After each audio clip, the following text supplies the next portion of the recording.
దేవునికి ఇష్టమైన స్తుతియాగం ఆయన చేస్తూ ఆయన పాడుతూ కూడా దేవుని నామాన్ని కనపరుస్తున్నారు.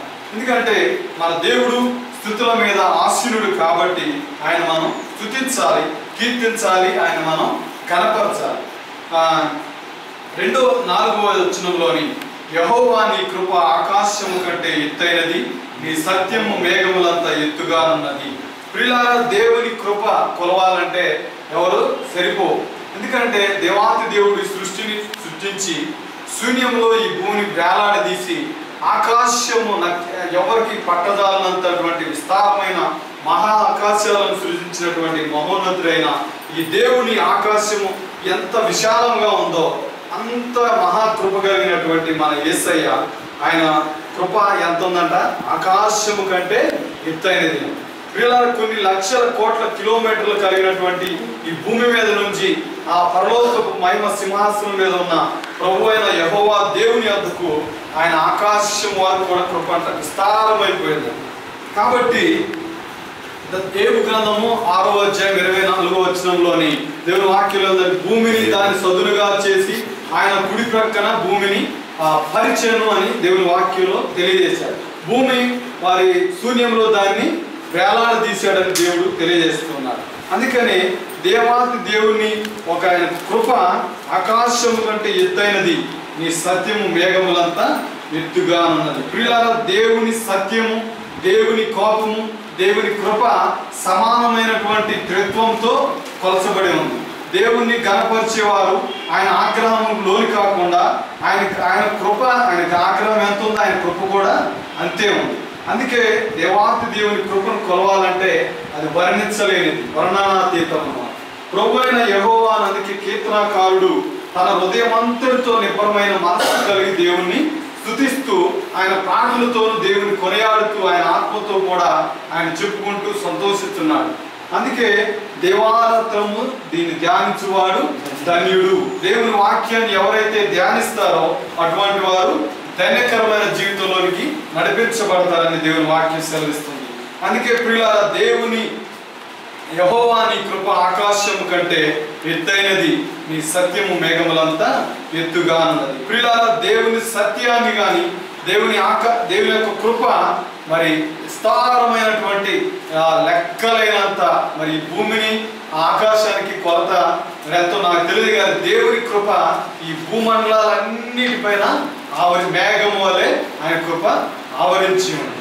అందుకే దేవుణ్ణి మరి స్తుతించేటప్పుడు దావీదు మహారాజు హృదయం అంతటితో నిబ్బరమానగా ఒక ఏక దృక్పథంతో దేవుణ్ణి మాత్రమే ఆయన స్తుతిస్తున్నాడు.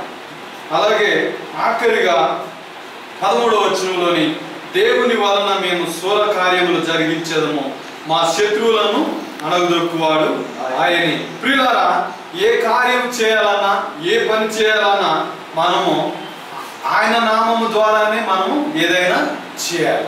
అందుకనే మరి కొరింథీ పత్రికలో దేవుడు తెలియజేసినట్లుగా కాగా మీరు భోజనం చేసినను పానము చేసినను మీరేమి చేసినను సమస్తము దేవుని మహిమ కొరకు చేయుడి. అనగా ఏ పని చేయాలన్నా కానీ మనం ప్రభు అయిన యేసు క్రీస్తు నామాన్ని మాత్రమే మనం ముందుంచుకోవాలి. అందుకే ఒక ఆయనంట ఒక పుస్తక గ్రంథశాలలో బైబుల్ని ఒక కింద భాగంలో పెట్టాడంట. పెడితే పైన పెట్టాడంట. పైన పెడితే ఈ గ్రంథము పైన పెట్టినప్పుడు ఈ పరిశుద్ధ గ్రంథము అన్నిటికంటే ఉన్నతమైనది, ఎత్తైనది, ఆకాశము అంతా ఎంత ఎత్తుగా ఉన్నది, పరిశుద్ధ గ్రంథానికి అంత ఇది ఒక కీర్తి సంపాదించింది. అందుకే నా యేసయ్య నామం పైనున్న నామం అన్నాడు. అంటే మళ్ళీ ఆయన ఏం చేశాడంటే దాన్ని తీసి మధ్యాహ్నంలో పెట్టాడు. అంటే అప్పుడు అన్నాడంట ఆయన, నా యేసయ్య నా గ్రంథము మధ్యాకాశం అంతా విస్తరించి ఉందన్నాడు. మళ్ళీ ఆయన తీసుకొచ్చి అడుగు భాగంలో పెడితే దేవుడి మరి గ్రంథం కింద పెట్టినా పైన పెట్టినా అన్ని నామముల కంటే పైనున్న నామము యేసయ్య నామం అని మరి ఆ భక్తులు తెలియజేసినట్టుగా దేవుని వలన మనం ఏం చేయాలి? శూల కార్యములు జరిగించాలి.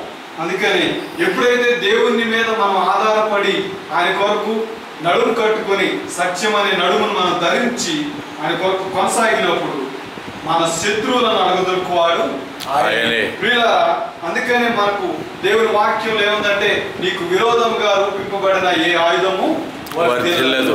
దేవుని చిత్తానికి లోబడి, దేవుని ఆజ్ఞలకు లోబడి ఆయన ఇష్టానుసారమైన జీవితాన్ని నువ్వు జీవించినప్పుడు నీ కొరకు రూపింపబడిన ఈ ఆయుధం కూడా వర్ధిల్లదు. కాబట్టి ప్రియులారా, దేవుని కృప ఐశ్వర్యం, దేవుని ఆ కృపా సింహాసనం మీద నుంచి వచ్చినటువంటి ప్రేమ, ఆ వర్ణము అన్నిటిని మనం వర్ణించాలంటే మనం చాలం. కానీ మనం ఏ పని చేసినా కానీ కాగా మీరు మేలైనది చేయలేరు, అలా చేయని వారికి పాపము కలుగునని యాకోబు పత్రికలో తెలియజేసినట్లుగా మనం ఏం చేసినా కానీ దేవుని కొరకు మనము శూర కార్యాలు జరిగించే వారంగా ఉండాలని భక్తుడైన కీర్తనాకారుడు ఈ లేఖన భాగంలో తెలియజేస్తున్నట్టుగా దేవుణ్ణి మనం ఏం చేయాలంటే నిబ్బరమైన మనస్సు కలిగి ఆయన మనం స్తుతింపబద్ధులమై ఉన్నాము. కాబట్టి ఈ వాక్యమైన నీవు నేను దేవుని కొరకు కనిపెట్టుకొని దేవుని ఆకాశమంత కృపతో నిండి ఉన్న ఆ మహిమానుతుడి అయినటువంటి ప్రేమ మనం పొందుకోవాలంటే